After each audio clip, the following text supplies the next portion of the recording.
Hi, my sweet friends. Okay, since y'all know, like, I'm a wannabe influencer, I just, not there yet in my life yet. But like I said, yet. I got these new glasses, and I want y'all to see, like, do we like them? So comment if we like them or if we don't. But I think I like them. Look at that. Do they make me look wise? Do they make me look cute? Do they make me look like she knows what she's talking about? Like, she has a secret. Or does she? Okay. Anyway, welcome to my YouTube channel. My name is Chanel, and I am super excited that you are here. Today, I'm starting a series. I think it's going to be a 3-part series of just warrior women of the Bible and what we can learn from them, because oftentimes when we go to church, it's always men that we learn about so often, like, and it's always powerful, yes, but man, we can learn some things from women in the Bible. And I'm just like, yo, is this like the best kept secret?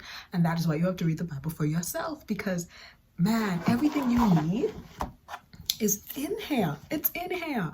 Especially as women, like, we can go where we need leadership, where we need things on how to maneuver through our finances. Anything you need is in this book. So I'm excited to dive in. Today we are talking about all things Queen Esther, because she is a phenomenal woman. So I'm glad, like I said, I'm glad that you're here. So fortunate that you chose to click on this YouTube channel. Hopefully by the end you are able to like, comment, and subscribe, and I hope you stick with me and continue out the rest of the series. Okay, see you in there.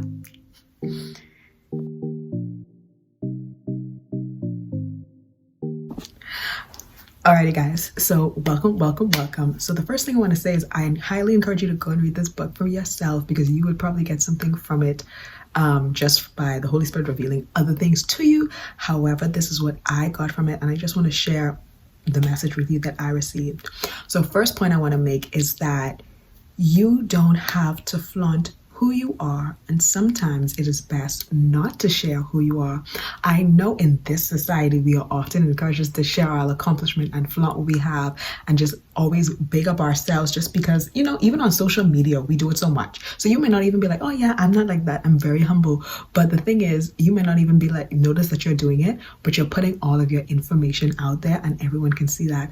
And what Queen Esther has shown me, what the book of Esther showed me, is like, because in the book, when you read it, you'll find out, but it's like Mordecai told her not to share that she was a Jew. And eventually that played its part where it was revealed that she was a Jew, but there was a time for it. Oftentimes we like to rush. We just like go there and be like, oh my God, my name is Chanel, I'm a grad student and this is what I've accomplished, and shh. It's okay. There will be a time for you to share how amazing you are, or it will be revealed. But you don't have to be so upfront and share it in the first 10 seconds of meeting someone. Does that make sense? Hopefully it does. The second one I want to make is you will be noticed and summoned by name. Like I said, Esther did not flaunt who she was. She was just there being herself, being the queen. The queen, Esther. Oh my gosh, I can't believe I just did that. The Queen Esther that she was, and she found favor, and that goes into my next point, but she found favor with the king. She didn't have to be anybody else but herself. And she found favor with the king, and she was summoned by what? By name. He didn't say, you know what, that girl who was in grad school. Yeah, that girl who lost 100 pounds. Yeah, that girl. No. Chanel. Okay. Yeah, I want Chanel. Yeah. And this, I'm not talking about this in regards to relationship. I'm talking about this for anything. Like, you might be wanting a promotion or something, and you might be like, oh, I have to flaunt and show them, oh, I have accomplished all of this and this and rat-a-tat-tat. And they might be like, I want Emily to come and do this, because there's something within you that only you bring to the table, and that is the favor of God. Hallelujah. Okay, that's point 2. Point 3 is the favor of God. And like I said, I think I touched on that a little bit, but you will be loved for who you are. You don't have to be anybody else but yourself, but you will be loved. I think sometimes we often figure like, will anyone love me ever? And like I said, not just relationship, just in general, you might be struggling like with, am I loved? But first of all, Jesus died on the cross for you, and I'm recording this on Easter weekend. He died on the cross before you were even a thing. So you are 100%. You are 100% know that you are loved by God. He sent his son to die for you. And oh my gosh, offering the ultimate sacrifice. Blood was shed for you to be redeemed, for you to be restored. So you are loved. you may end up in places you never even expected. I am sure, like as an example, Queen Vashti was in the palace. When Esther, whatever Esther did before, I don't know why, I believe Esther, I don't know what she did before, whatever she did before, she was straight chilling and she did not expect to be queen. I'm positive. As a child growing up, that wasn't on her radar, that wasn't in her mind. That wasn't nowhere there because there was a queen already. The king was married. However, the queen, was removed from her title, or her title was taken away from her. So now there was an opportunity that came about. So you don't know where you are going. So it's very important that you always keep yourself in a good lighting, or just keep yourself in a good reputation. Keep yourself, kept, all the things, because you don't know where you're going to end up. I thought right now I would be, finishing up my prosthesist. That's not the degree name, but I thought I would be like, building prosthetics. Am I doing that? Absolutely not. Do I know what I'm doing? No, I don't. But I'll get there. And when I get there, I'll probably look around and be like, yeah, I didn't think I'll be here, because this apartment, even as simple as this room, I passed this apartment complex 1,000 bajillion times, and I was like, yeah, I'm probably not, but it never dawned on me that I was going to live there. Never dawned on me that I was going to be a grad assistant. These things don't dawn on you. So wherever you go, just make sure you are being the best possible version of yourself, so you can be, and keep God in the center of your life. So the favor will always be with you, because you don't know where God is taking you. Alrighty, now we're getting into my main points. These are my main points. Okay, fair is okay, but the response to fair is what matters. Esther was afraid. Please read the story. Please go and read the story. But when Esther found out that they were coming for the Jews, Esther was scared. Esther was like, I'm scared. I'm afraid. But did she let that stop her? No. She responded. And she responded with action. And she responded as a strong woman. Esther, when I think about Esther, guys, she gives me chills. Anyway, but the thing is, she responded, and she responded with a plan. And you know me, I love a woman who can plan. I love a woman who can plan. A woman who can plan. Please. But yes, Esther was a planner. She took action. She didn't just sit there and weep and be like, woe is me. What do I do? No. She did what she needed to do, because why? She was queen. Queen Esther. Okay, so fair is okay. And I know sometimes we're like, oh, I don't want to be scared, or oh, I'm scared, that's a bad thing. No, fair is okay, but how are you responding to your fear? Are you sitting back and wallowing and putting up the guards and hiding in the shadows? No. Step to the fair. It's time. It's time. Take action, ma'am. Take action. You take action. 2, you were created for such a time as this. Oh my gosh. Wherever you are right now, you were created for such a time as this.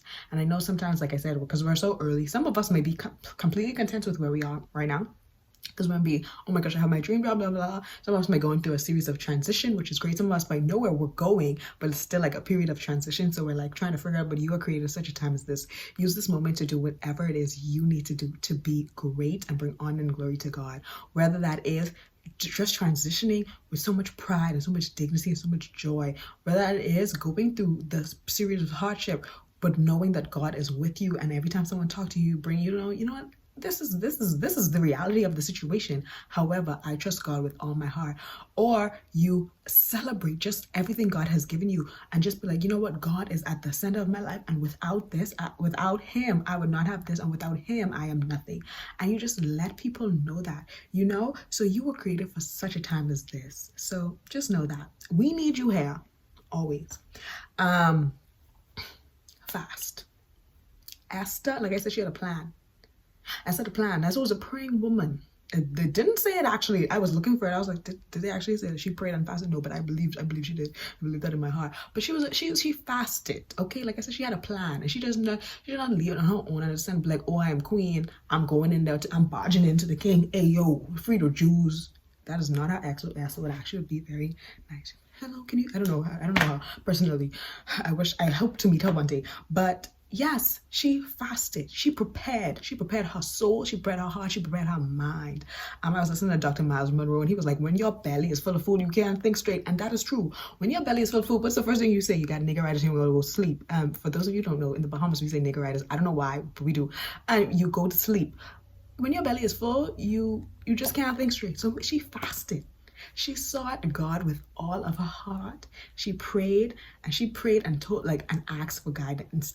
That's what I assume, because like I said, I never said pray, but she fasted. When you fast, you normally pray. So please take that time and set it aside and deny your flesh. It will pass away. It will pass away. And let's get hungry. It's get hungry, but just know that your soul needs that. So please remember to fast. That is the thing that you need to incorporate in your walk with God. Be firm and stand for what you believe in. Like I said, she could have left her people behind and been like, oh yeah, the Jews, I sad for them, but you know, me in the palace, Mordecai, I'm gonna save you, but the rest of them, I know what they could do. She stand firm for what she believed in. And she let the king know that. And she was vulnerable. And her vulnerability, like, it touched me, because I don't know if y'all know me personally, but if you know me personally, you know that I can never let nobody see me cry. Like that. We don't do tears around here. We do not do tears. But Esther was vulnerable. She fell at his feet and she was like, yo, I gotta tell you this. Y'all go to hurt my people. These are my people. And he saw that. And because his love for her, his favor for her, he was willing to help her. But I thought she'd walk in there and be like, yo, set these Jews free. To do the same thing with Vashti. Ma'am, please leave. When God is with you, you will find favor. And be humble. That's the last one. Be humble. Esther, all throughout it, she was humble. She was humble when she sought advice from Mordecai, even though she was queen. She really didn't need to do that. And she was humble when she went to the king. She always says, if it pleases the king. And I thought that was amazing, because she said it, I think, at least 2 times, but I think she said it 3 times. She always says, if it pleases the king. And in contrast, what we can learn from Vashti is not to get too comfortable, because Queen Vashti, she really got too comfortable. And when he called for her, she was like, huh? And guess what happened? Her title was removed. I don't know whatever happened to her after that. She probably had a nice full life, but I don't know that. But you can't get too comfortable. And another thing, what I learned from Queen Vashti, like what was revealed to me, is you have to realize who you are and what you represent. Because the issue wasn't that she didn't go to her husband. That wasn't the issue. The issue was now that the people were like, oh, everyone saw she didn't come to you. And because everyone saw that, the women in the country are now gonna act up. And that is it. She did not realize the effect she had on everyone. So homie, sweet girl, you looking at me. There are people watching you, and there are things you just simply cannot do. And I understand that life sometimes get hard, and I understand that. But I'm gonna need you to just know that the people hold you to a certain thing. And like I said, that gets annoying sometimes, for sure. Because when people like when I say something, and people are like, I never expect that from you. I'm like, what are you talking about? Do y'all realize that I'm a human being just like you? I'm a human being just like you, and I make mistakes. But at the same time, it's just that you are set apart. You are meant to be different. You are meant to walk this narrow road, and you just have to know that. So yeah, just know that you don't need to get confident and cocky and too comfortable and be like, oh, that's my husband, I gotta go. Oh no, honey. You humble yourself and say, chapstick, that's weird. And you say, if it pleases the king. And I think that will take you much further. Because Esther, like I said, she remains queen. She had favor the whole time. So just remember that. So anyway, with that being said, thank you for watching. I think this was, like I said, please read it for yourself and let me know if there's anything that you think I missed that you got from the story that you would want to share with the crew. Alrighty, always happy Sunday, happy Easter. Oh my gosh. Bye guys, see you next week.